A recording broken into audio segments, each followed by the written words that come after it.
추워졌는데 건강 관리도 잘 하십시오. 네. 자, 오늘 함께 우리가 하박국 2장 1절에서 20절 말씀을 가지고 의인은 믿음으로 말미암아 살리라, 이런 말씀으로 함께 말씀을 나눠보고자 합니다. 오늘 말씀을 통하여 우리에게 은혜의 시간 되기를 바랍니다. 하박국 2장은요, 우리가 잘 아는 성경 구절이 있습니다. 최소한 두 개는 있는 것 같아요. 그 첫 번째가 오늘 말씀의 제목인 의인은 믿음으로 살리라, 믿음으로 말미암아 살리라, 이 말씀이 우리에게 익숙한 말씀이죠. 네, 또 끝에 한번 또 말씀드릴게요. 오늘 이 하박국 선지자는 도덕적으로 윤리적으로 타락한 이스라엘을 불쌍히 여겨달라고, 우리 민족, 유대 민족을 구원해달라고 기도하는 선지자였습니다. 두 번에 걸쳐서 하나님께 질문을 하고 응답을 기다렸습니다. 그런데 하박국 선지자의 기도에 대한 하나님의 반응은 하박국 선지자가 생각했던 그런 응답이 아니었습니다. 오늘 본문에서는 선지자 하박국의 부르심에 대한 하나님의 두 번째 응답이 나오고 있습니다. 우리 다시 한번 1절 볼까요? 시작.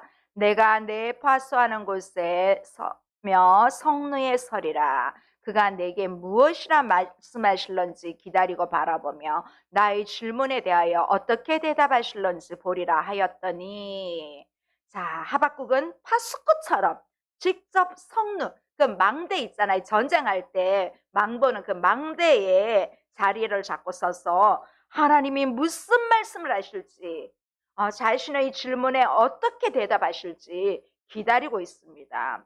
하박국은 유다의 멸망을 하나님의 말씀으로 듣고 아직 그 충격이 채 가시지 않았지만 혹시라도 바벨론의 침입을 살피는 것처럼 그 정신을 차리고 이 성루에 서서 하나님의 응답을 기다리고 있습니다. 여러분, 이 성루는요, 적의 침투를 파악하기 위해 파수꾼이 이 보초를 서는 곳입니다. 군인들도 보면 이렇게, 특히 전방에 있는 군인들은 아마 늘 이렇게 보초를 쓸 거예요. 그것처럼 이 하박국은 이곳에 서서 하나님의 대답이 혹시 꾸지점이 있더라도 계속 하나님과 소통하겠다는 굳은 의지를 보여주고 있습니다. 마음이 정말 혼란스럽죠. 자신의 민족을 멸망하겠다는 그 마음에 정말 혼란 가운데도 자신의 생각이나 또 타인의 생각과 뭐 그 다른 그런 것에 개의치 않고 하나님으로부터 들려주실 말씀만 겸손히 기다리고 있습니다. 이제 두 번째 질문에 대한 하나님의 대답이 나옵니다. 우리 2절에서 3절 한번 볼까요? 시작. 여호와께서 내게 대답하여 이르시되 너는 이 묵시를 기록하여 팔에 명백히 새기되 달려가면서도 읽을 수 있게 하라. 이 묵시는 정한 때가 있나니 그 종말이 속히 이르겠고 결코 거짓되지 아니하리라. 비록 더딜지라도 기다리라. 지체되지 않고 반드시 응하리라. 자, 악한 바벨론을 사용해서 유다를 멸하려 하십니까? 하나님, 우리 유다도 나쁘지만 바벨론은 더 나쁘지 않습니까? 그런데 왜 바벨론을 통해서 우리를, 유다를 멸하려 하십니까? 이 말의 질문에 대한 답을 기다리던 하박국에게 드디어 하나님의 묵시가 임합니다. 하나님은 목적을 이루시기 위해서 정한 시간을 갖습니다. 자, 왜냐하면 하나님은 알파와 오메가, 처음과 끝이 되어서 시간을 주장하시는 분이십니다. 그래서 정하신 시간이 되면 최종 사인이 있게 된 것입니다. 하박국의 두 번째 질문에 대한 하나님의 대답은 말씀을 기록하여 땅에 명백히 새기라고 합니다. 이 묵시를 기록하여 판에 명백히 새기라고 합니다. 그것도 또 달려가면서도 읽을 수 있게 하라고 합니다. 그러면서 정한 때가 있다고 합니다. 이 묵시를 너만 알지 말고 다른 모든 유다 백성들이 다 알도록 기록하라는 하나님의 강력한 메시지가 이 이절에 있습니다. 그리고 하나님의 말씀은 반드시 이루어지는데 그것이 인간의 때가 아니라 하나님의 때라는 것입니다. 그래서 비도 더딜지라도 반드시 기다리라는 말씀입니다. 왜냐하면 하나님 말씀은 반드시 응답되기 때문입니다. 지금 세상이 불의한 것처럼 보이지만 그래도 하나님의 공의가 반드시 지금 실현된다는 것을 하박국 선지자에게 대답해 주고 있으십니다. 마치 우리가 세상을 바라보고 또 다른 나라의 또 어떤 수상자들을 봤을 때 악한 자들이 리더를 하고 그들이 세력을 잡고 있는 것 같지만 악인들은 반드시 무너지게 되어 있습니다. 우리 4절 볼까요? 뭐라고 하십니까? 보라, 그의 마음은 교만하여 그 속에서 정직하지 못하나 의인은 믿음으로 말미암아 살리라. 오늘 말씀의 제목이 여기에서 나왔습니다. 그런데 우리 4절 보니까 의인을 말합니까? 악인을 말합니까? 왠지 앞에 보면 보라, 그의 마음은 교만하며 그 속에서 정직하지 못한다. 이건 좀 약간 악인의 색깔이 있죠. 근데 의인은 그의 믿음으로 말미암아 살리라. 이거는 의인의 색깔이 있습니다. 자, 어떤 것 같습니까? 악인과 의인이 어떻게 보이십니까? 자, 앞에서 악인에 관해 이야기하고 바로 이어서 의인에 관해서 이야기를 합니다. 얼핏 보면 그렇게 이해하기가 쉽습니다. 그런데 우리가 그 관계를 서로 이어주는 말을 주의해서 성경을 보면 서로 상호 관계가 있다는 것을 볼 수가 있습니다. 의인이 이런 악한 사람들이 틈속에서 사는 것은 정말 힘듭니다. 여러분 사회생활하면서 여러분이 있는 단체가 모두 다 비기독교인 예수님을 믿지 않는 사람들 속에 나 혼자 신앙생활을 잘하기가 쉽지 않습니다. 그런데 그런 가운데도 하나님의 일하심을 우리는 볼 수가 있습니다. 여러분은 자신이 의인이라고 생각하십니까? 악인이라고 생각하십니까? 여러분 어떻게 생각하십니까? 자, 결론적으로 분명히 우리는 의인입니다. 그런데 때로는 의인일수록 앞에서 사회생활 예를 들었지만 참 세상 살기가 쉽지 않습니다. 오히려 때로는 힘이 들 때도 있습니다. 세상은 악한 것이 참 많습니다. 그러다 보니까 우리도 그 흐름에 따라가지 않으려고 하니까 힘이 드는 거예요, 여러분.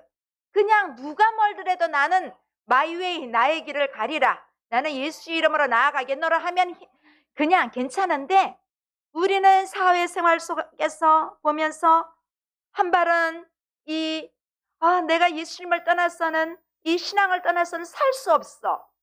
그 마음도 있고 하나님 이 사회가 저를 부릅니다. 제가 어떻게 해야 합니까? 이런 갈등이 늘 있습니다. 그래서 믿음 안에서 정말 제대로 의롭게 살려고 노력하지만 때로는 우리도 악인의 편에 서 있다는 것입니다. 그래서 우리가 의인인 줄을 묻는 말에 나 의인이에요. 이렇게 담대하게 말할 수 있을 수가 없을 때도 있습니다. 그래서 머뭇거릴 때가 있습니다. 그렇죠? 머물 때가 거리게 되죠. 그런데 오늘 우리가 이 4절의 말씀을 보면서 악인은 교만하고 정직하지 못하지만 내 안에 머뭇거리면서 난 그렇지 않아. 내 영역은 그래도 악인의 삶과는 달라. 나는 그래도 의인으로 믿음으로 살려고 해. 이렇게 정확하게 구분할 수 있는 것은 아닙니다. 왜냐하면 때에 따라서 내 안에 악인의 기질이 나타나거든요. 여러분 안 그렇습니까? 내 안에 악인의 기질이 없습니까? 자, 본문에서 악인은 1차적으로는 좀 이 악인을 갈대아 사람으로 보고 있습니다.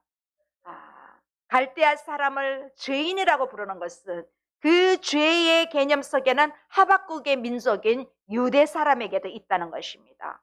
더 확대하면 나에게는 없나요? 나에게도 있다는 것입니다. 우리에게도 역시 이 불순종의 악인의 태도가 있다는 것입니다.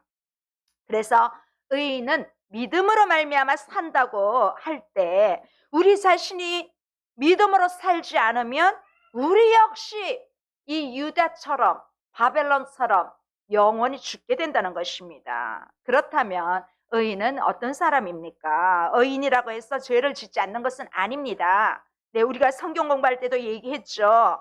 네, 물론 죄를 짓지 않도록 노력해야 하지만 우리의 노력에 불구하고 우리는 시시때때로 죄를 지을 수 있는 나약한 연약한 육체가 있다는 것입니다. 그렇지만 우리 인간 본성 자체가 악하기 때문에 죄를 반복하는 그 요소를 갖고 있더라도 어떤 경우라도 우리는 그 죄를 우리의 잘못을 합리화시켜서는 안 됩니다. 하박국에서 의인은 믿음으로 산다고 했을 때 의인은 죄인과 완전히 다르다는 그러한 개념이 아닙니다. 우리가 믿음으로 사는 삶을 악인의 삶과 완전하게 구분할 수 있다면 우리 이미 다 확정되는 것이니까 나는 믿음으로 살아야 한다고 외칠 이유도 없습니다. 그렇지만 우리가 믿음으로 사는 삶을 강조하는 것은 우리의 연약한 인간의 우리의 기질로 인한 어떤 갈등과 괴로움이 여전히 저와 여러분 안에 있기 때문에 이 믿음으로 의인은 살아야 된다고 강조하고 있는 것입니다. 그래서 의인도 현실에서 여러 가지 고통과 고난이 있지만 우리는 그 속에서도 미래를 바라보면서 하나님 나라를 보고 새 힘을 얻는 것입니다. 바로 이것이 믿음으로 사는 그러한 삶입니다. 그래서 악인과 의인은 똑같이 오늘과 내일이 있습니다. 악인에게 오늘이 있듯이 의인에게도 오늘이 있고 악인에게 내일이 있듯이 의인에게도 내일이 있습니다. 우리는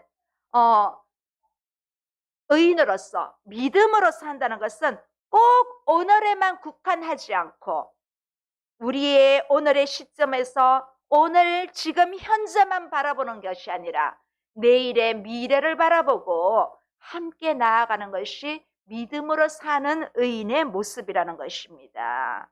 그래서 우리가 의인의 모습들을 보면 정말 의인들 보면 정말 뭐랄까요? 힘들고 고통스러운 사람들이 많이 있어요. 정말 때로 놀라운 건 아니 선교하러 갔는데 선교에서 불의의 사고가 나서 사망하게 되고 이러면 도대체 어떤 관점으로 봐야 될지 그러한 어려운 이 의인의 관점도 있지만 또 우리가 바깥에 세상 사람들 보면 우와 저 사람은 진짜 악질인데 어떻게 저렇게 잘 될까 그런 사람들도 있습니다.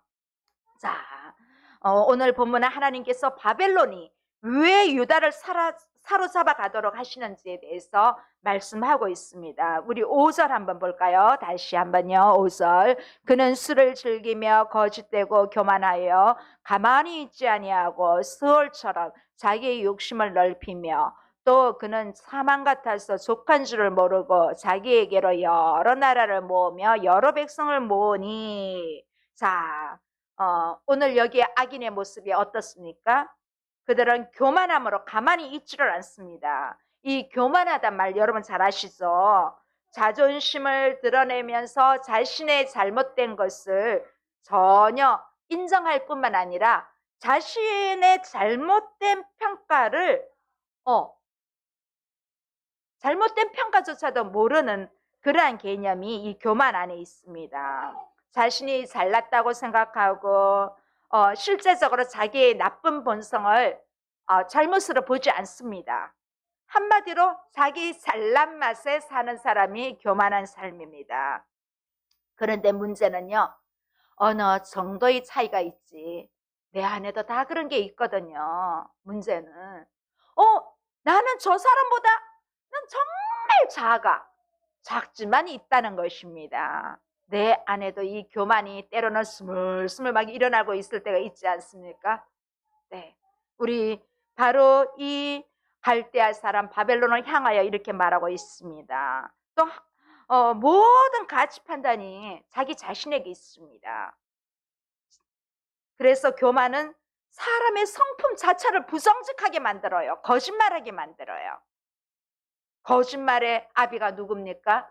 요한복음에는 마귀가 거짓의 아비라고 합니다. 그럴 때마다 우리가 생각하면 됩니다. 내가 교만해질 때마다 내 안에 마귀가 역사구나. 그렇게 하면 되는 거예요. 그러면서 내 자신을 조금씩 볼 수 있어야 합니다. 그런데 오늘 이 여기 갈대아 사람들이 특징이 교만하고 정직하지 못할 뿐만 아니라 술을 즐긴다고 합니다. 이 술을 즐긴다는 말은 좀 원어에는 재물을 즐긴다 그런 말도 있어요. 자, 술을 즐기는 사람 많지요. 네, 한번 사파를 넣어봤습니다. 술을 즐기는 것을 보면 정신이 안정되지 않고 무질서한 상태라는 것을 볼 수 있습니다. 특히 정신병동 가면 많은 사람들이 알코올 중독자들이 있습니다. 그들은 가정을 파괴하고 모든 것을 파괴합니다. 나만이 잘못된 것이 아니라 내 주변에 있는 모든 사람을 파괴하게 만들기 때문에 결국은 정말 이들이 가만히 있지를 못하거든요. 그래서 또 어떻게 그들을 표현합니까? 수월처럼 자기 욕심을 넓히며 또 그는 사망 같았어. 족한 줄을 모르고 자기에게로 여러 나라를 모으며 여러 백성을 모은다고 말하고 있습니다. 여러 사람을 괴롭혀요. 이 갈대아에서는 갈대아 사람들이 이 술에 비유하면서 이 사람들은 다른 여러 나라들까지 침범해서 다 삼켜버립니다. 그래서 심지어 무덤에 열려서 사람을 삼키고 또 삼키는 그런 거대한 힘을 갖고 있다고 말하고 있습니다. 자, 이것은요, 뭐랄까, 지금 사회도 마찬가지예요. 이렇게 계속 이런 욕망으로 차 있으면 우리도 다른 사람들을 해치게 되는 거예요. 민족들도 마찬가지예요. 자기의 가진 것으로 욕심이 넘치면 다른 나라를 침범하게 됩니다. 그래서 전쟁이 일어나는 거 아닙니까? 그래서 수많은 병사들이 죽게 되고 민간인들이 죽게 되잖아요. 정말 우리가 세상을 살아가면서 죄를 짓는다는 것은 정말 슬프고 괴로운 것으로 생각하면 정말 좋은데 이 죄를 지을 때마다 나름 희열이 있는 사람이 있지 않습니까? 그래서 정말 무시무시한 살인 사건들이 일어나지 않습니까? 한 사람을 죽이고 막 연쇄살인까지 일어나는 그러한 것들을 보며 죄에 대해서 희열을 느끼는 아주 나쁜 그런 사람들도 있는 것 같습니다.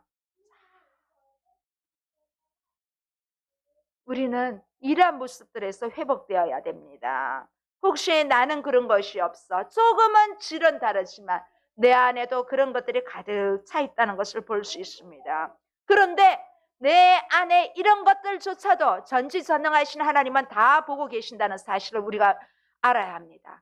내가 사람은 속일 수 있지만 내 옆에 가장 가까이 있는 사람은 속일 수 있지만 내 안에 나를 들여다보시는 그 하나님이 계신다는 것을 잊지 말아야 합니다. 왜냐하면 그 모든 것들은 심판과 결부되기 때문입니다.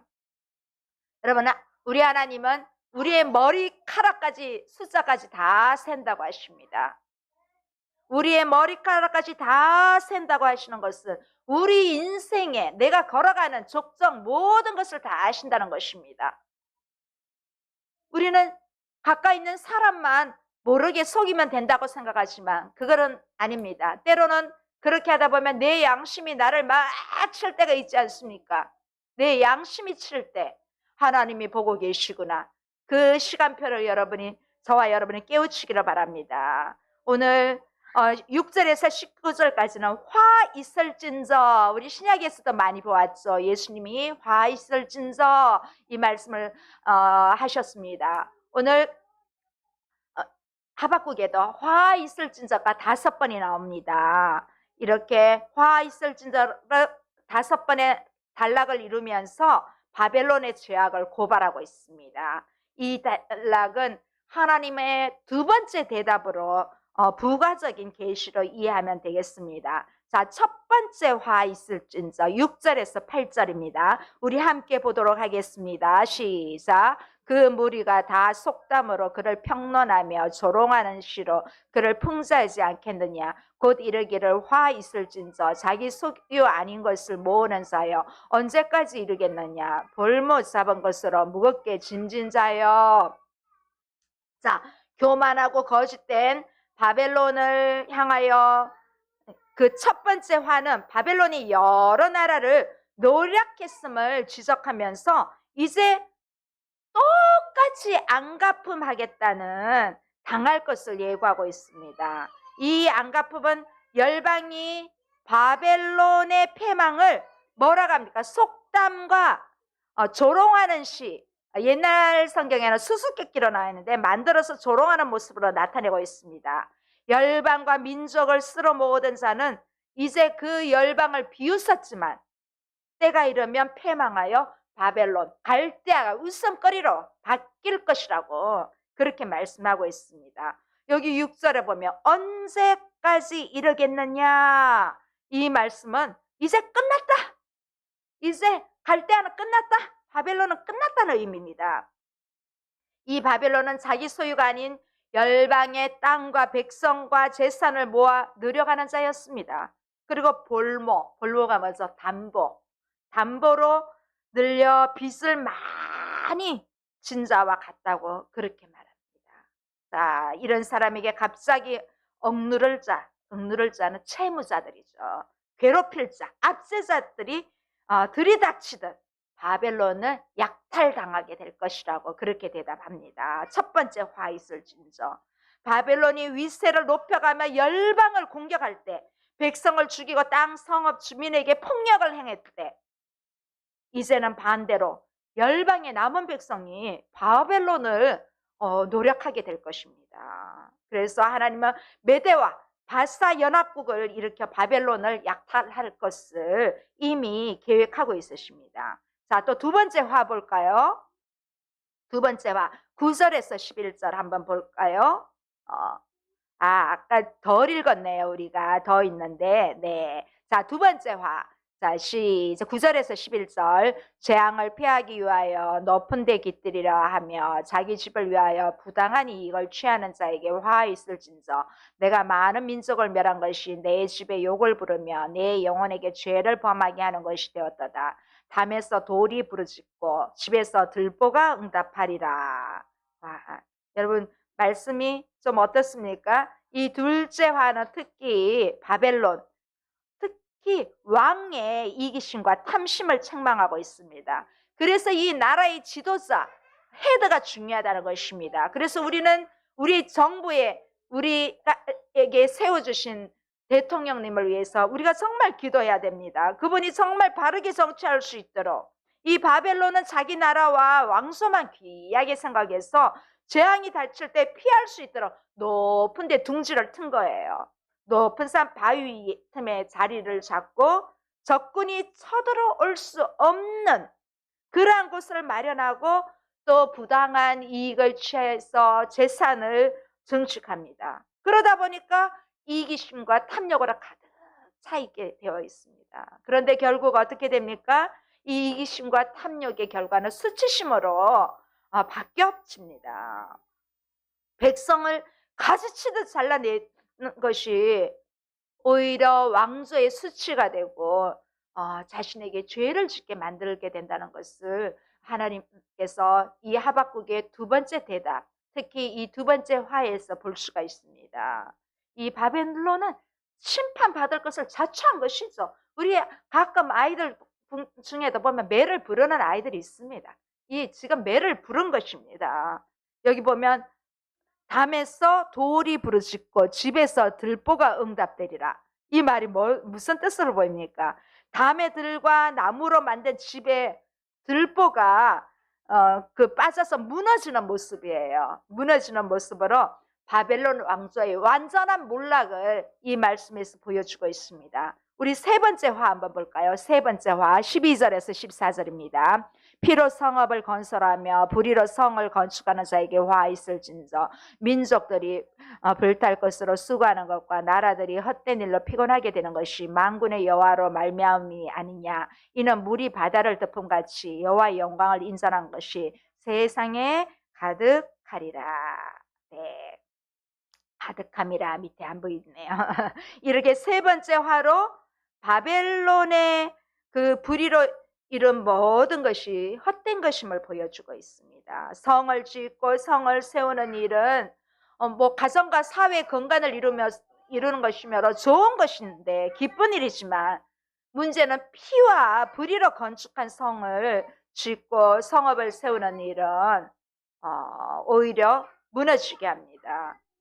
이 바벨론은 여러 나라의 땅을 짓밟고 사람을 죽이고 소유를 강탈하고 이 포로들로 하여금 또 바벨론에 궁궐을 짓게 하고 그런 일들을 했습니다. 그래서 바벨론은 급속적으로 부강한 나라가 되었습니다.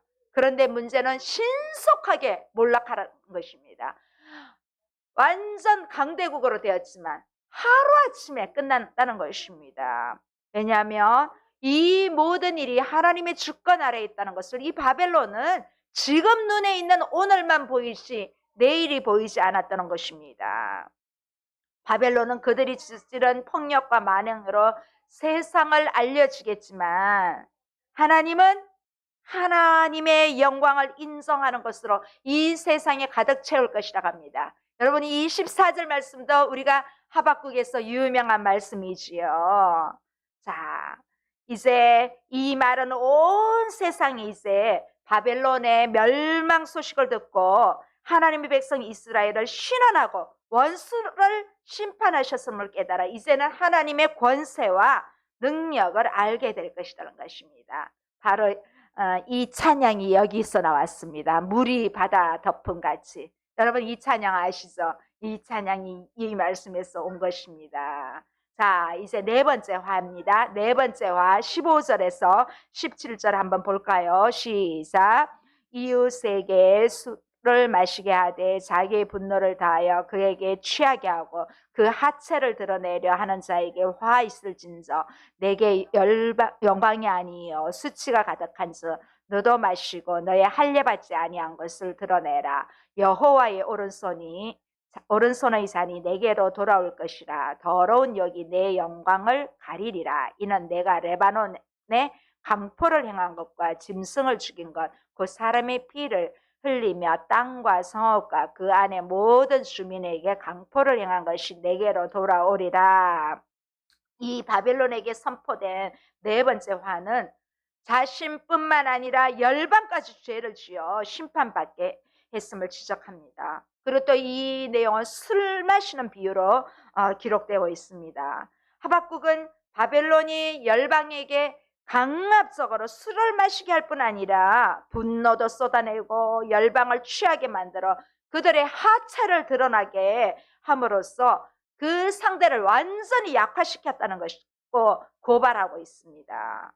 술을 마시고 추악하고 비참해지는 모습에서 유추할 수 있듯이 이 술을 마시는 행위는 죄악을 가리키고 있습니다. 또 이와 더불어 취하고 토하고 비틀거리거나 또 쓰러지고 벌거벗은 행동은 죄가 더 가성된 모습을 나타내고 있습니다. 구체적으로 볼 때 이들의 죄는 바벨론의 멸망을 침략할 때 이들 나라를 강압적으로 끌어내어 폭력과 학살 이런 죄악을 저지르게 한 것으로 볼 수가 있습니다. 자, 이제 다른 열방에조차 하나님의 심판을 불러일으키는 이 바벨론은 결국은 영광 대신 수치로 변하게 된다는 것입니다. 여러분, 이 말씀 그대로 문자 그대로 봤을 때도 되게 수치스러움이 보이지 않습니까? 이 문자 그대로 봤을 때도 이렇게 오늘 보면 바벨론이 열방에게 마시게 한 것으로 여호와의 오른손의 잔이라고 소개를 되고 있습니다. 보통 성경 말씀에는요, 하나님의 오른손은 대체로 도움과 보호를 베푸시는 능력의 손을 상징하는데요. 오늘 여기서는 진노와 심판을 상징하는 잔과 함께 나옴으로써 보복하시는 하나님의 두려운 능력을 부각하고 있습니다. 자, 특히 레바논에 행한 폭력이 바벨론을 덮을 것이라고 선언하고 있습니다. 이렇게 바벨론의 무자비한 이 폭력을 묘사하면서 사람들의 피를 언급하고 있는데 폭력의 대상이 사람에게도 땅과 모든 성읍을 예로 들고 있습니다. 결국 바벨론은 황무지가 될 것이며 지나가는 자의 조롱거리가 될 것입니다. 자, 마지막 5번째 화입니다. 5번째 화 있을진저 18절 19절 한번 볼까요? 새긴 우상은 그 새겨 만든 자에게 무엇이 유익하겠느냐? 부어 만든 우상은 거짓 스승이라. 만든 자가 이 말하지 못하는 우상을 의지하니 무엇이 유익하겠느냐?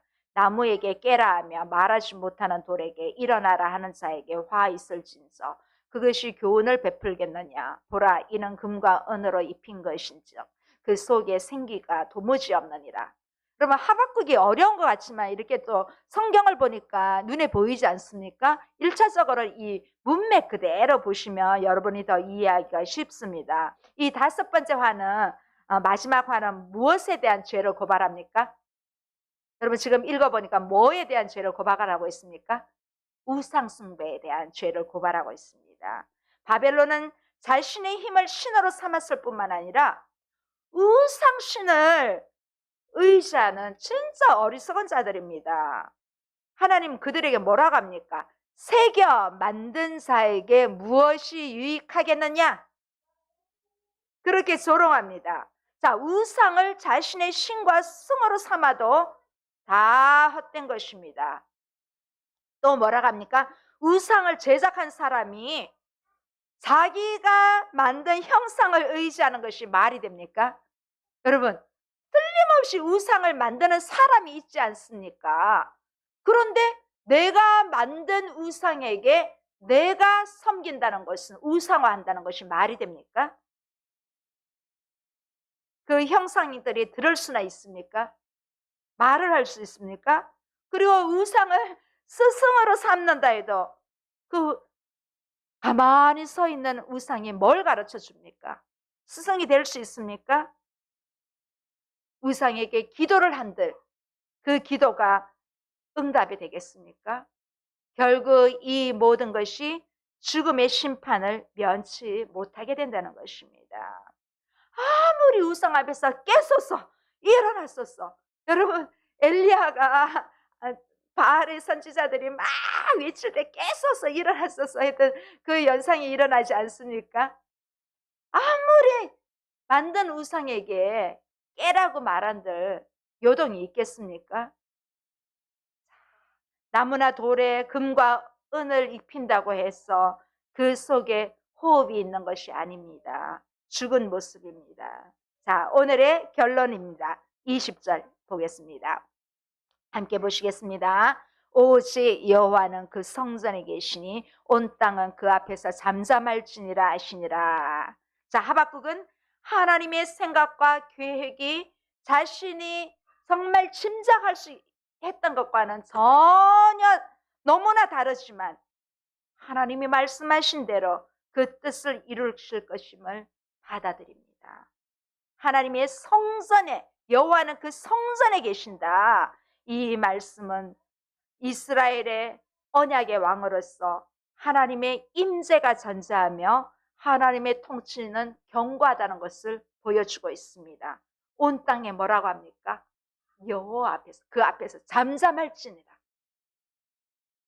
이렇게 명령한 것은 하나님이 바로 세상의 왕이시라는 것을 보여주고 있습니다. 온 세상이 하나님 앞에 침묵하라는 이 명령은 어떤 말소리를 줄이거나 항변하지 말라는 것이 아니라 하나님의 뜻과 하나님의 계획에 겸손히 복종하라는 말씀입니다. 오늘 우리가 이 말씀의 귀문을 열고 이 말씀을 받아들이기를 바랍니다. 오직 의인은 믿음으로 구원을 받습니다. 물이 바다 덮은 같이 온 세상에 하나님의 임재로 가득할 때까지 우리는 복음 들고 나아가기를 소원합니다. 기도하시겠습니다. 살아계신 하나님 아버지 감사합니다. 우리에게 생명을 주셔서 하나님의 말씀을 들을 수 있도록 우리의 영안에 눈과 귀를 열어주시기를 원합니다. 우리 마음에